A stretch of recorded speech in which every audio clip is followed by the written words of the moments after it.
Hello दोस्तों, आज की वीडियो में मैं बात करने वाला हूँ कि अपनी विल पावर को कैसे बढ़ाएं। पहले हमें समझना होगा जो काम करना चाहते हैं हमें उसके लिए विल पावर की क्या ज़रूरत है। पहले हमें देखना होगा कि वो कौन सा काम है, क्योंकि प्रकृति के रूप से हमें जो भी मिला हुआ है, जो भी हमें प्रतिभा मिली हुई है, वो कहते हैं ना कि अरे वो तो बचपन से उसमें इतनी प्रतिभा है, इतना टैलेंट है। तो यदि आप उस प्रतिभा के दम पे, उस प्रतिभा के टैलेंट के दम पे कोई भी काम करते हैं, तो उसके लिए आपको किसी भी तरह की विल पावर की ज़रूरत नहीं है। आपको समझना होगा कि विल पावर की ज़रूरत हमें कब पड़ती है।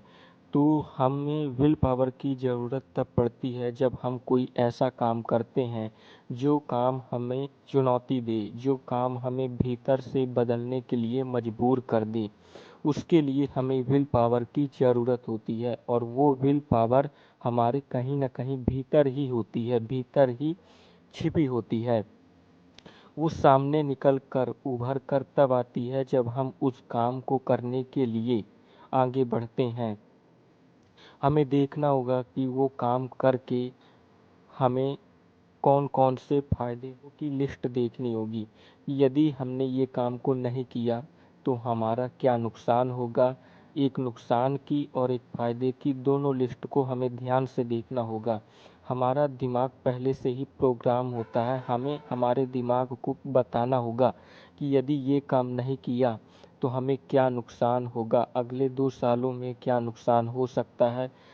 और फिर हमें फ़ायदों की भी लिस्ट देखनी होगी कि यदि इस काम को हमने किया तो हमें क्या फ़ायदा हो सकता है, ये काम हमारे लिए कितना ज़रूरी है। ये सारी बातें हमें हमारे दिमाग को समझानी। तो विल पावर को हम ठीक ऐसे बढ़ा सकते हैं। विल पावर का मतलब होता है कि हम जैसे किसी भी कंपनी में या कहीं भी जब इंटरव्यू देने जाते हैं, तो अक्सर ऐसा होता है कि हमें शुरू के 2-4 दिनों तक बहुत ही तकलीफ़ होती है, और कई बार ऐसा होता है कि जब हमें अच्छा नहीं लगता तो हम वहाँ से काम छोड़ देते हैं। लेकिन लेकिन हमने एक बार भी ये नहीं सोचा कि इस काम को करने से हमें क्या फ़ायदा हो सकता है या फिर क्या नुकसान होगा आने के लिए। तो हमें अच्छे से समझना होगा कि ये फ़ायदा हमारे लिए कितना ज़रूरी है। हमें किसी भी काम के बारे में ये समझना होगा कि ये काम हमारे लिए कितना ज़रूरी है। यदि हम उस काम के फ़ायदों को और नुकसान को अपने दिमाग को समझा सकें, तो फिर हमारा दिमाग उस काम को करने के लिए तैयार होता है, और उसी के लिए हमें हम विल पावर की ज़रूरत होती है। तो वो विल पावर हमारे लिए तभी काम करती है। आज का ये एक छोटा सा वीडियो है, आपको कैसा लगा आप ये बताएं। आप कमेंट करें, लाइक करें और चैनल को सब्सक्राइब करें। ये मेरा दूसरा वीडियो है, आपको कैसा लगा प्लीज़ कमेंट करके बताएं। Thank you so much.